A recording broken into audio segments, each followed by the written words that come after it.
There is a flower coming up through the cracks in your driveway and along the edge of your lawn right now, and most people in this country spend money and effort every spring trying to kill it. Almost none of them know what they are destroying. A single cup of its leaves carries more than a full day's worth of vitamin A, more than you would get from a plate of raw spinach, along with calcium, iron, and one of the richest supplies of vitamin K found anywhere in the plant kingdom. Its root recently reached a human clinical trial for cancer at a Canadian university. So why were you taught to poison it? Welcome to Nature's Lost Vault. This story begins on a lawn with a plant you have known your entire life and were taught to hate. Taraxacum officinale, the dandelion, the most hunted plant in America, and one of the most useful things that will ever grow in your yard. You already know it on sight, the jagged leaves that gave it its name, from the Old French Dandelion, the tooth of the lion, the hollow stem that bleeds a little white milk when you snap it, the gold flower head that closes at dusk and opens again with the morning sun. For most of human history, no one would have understood the urge to spray it. They would have eaten it. The young leaves are among the most nutrient-dense greens ever measured, and they cost nothing. Pick them in spring before the flower opens, while the bitterness is still mild, and you have a salad that outperforms almost anything sold in the produce aisle. The root, dried and roasted, makes a dark drink that tastes remarkably like coffee, with none of the caffeine.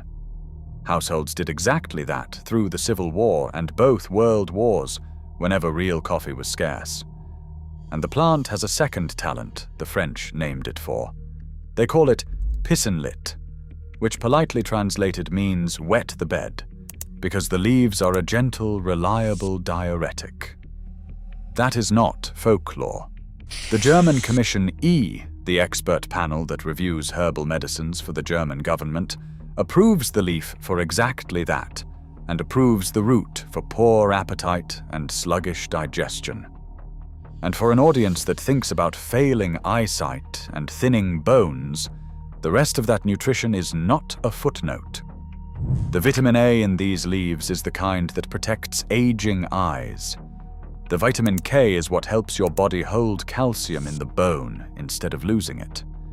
You have been mowing down a tonic aimed squarely at the things that tend to go wrong after 60.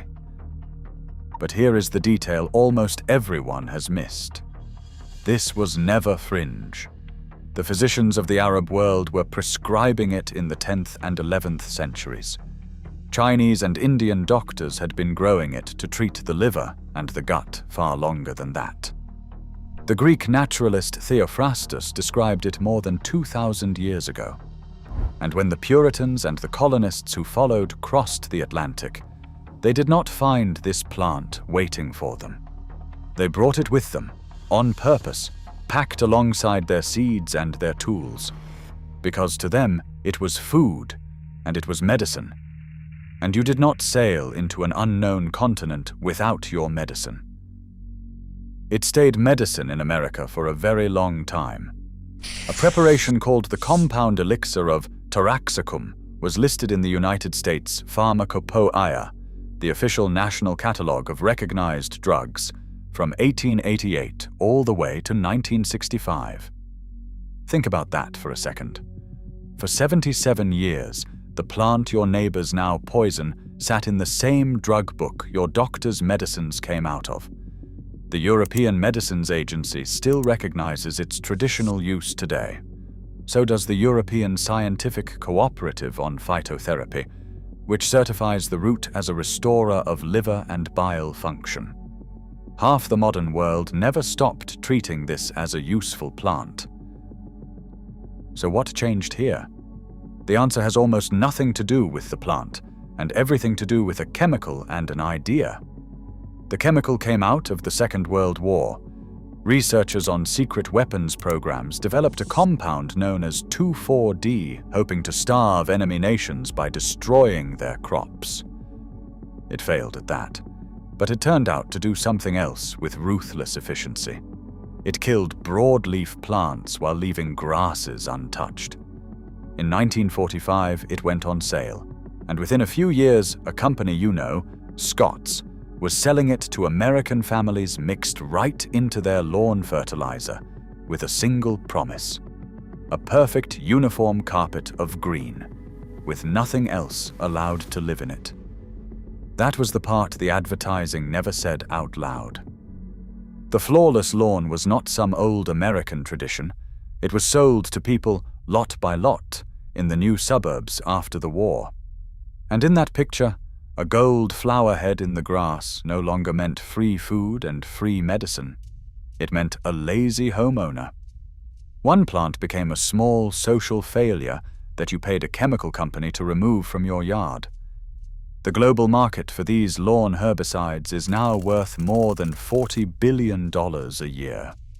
Companies like Bayer and Corteva still sell formulas aimed directly at this one plant.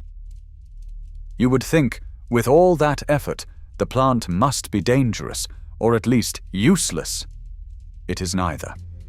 And here is the part that explains everything. You cannot patent a dandelion. It grows for free, anywhere, for anyone, and it has been reproducing on its own for millions of years.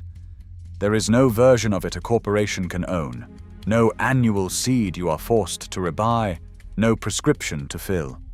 A plant that supports your liver and feeds you for nothing is a terrible business. A chemical that kills it every spring, sold to you again and again, season after season, is one of the best business models ever invented. But the picture of this plant as a simple nuisance is not the full story either. And this is where it turns from history into something happening right now. In the University of Windsor in Ontario, a biochemist named Dr. Siyaram Pandey spent years studying the ordinary dandelion root. Working with Dr. Hamm, an oncologist at the Windsor Regional Cancer Centre, and researchers at the University of Ottawa, his team published findings in the medical journal Oncotarget. In the laboratory, a simple water extract of the root triggered programmed cell death in cancer cells, the body's own self-destruct process, while leaving the healthy cells around them unharmed. The formula they used was roughly 5 times stronger than anything sold over the counter, and in those tests, it had already shown activity against leukemia, melanoma, and pancreatic cancer cells. Pandey described the effect as strikingly selective. It went after the cancer and left the healthy tissue alone.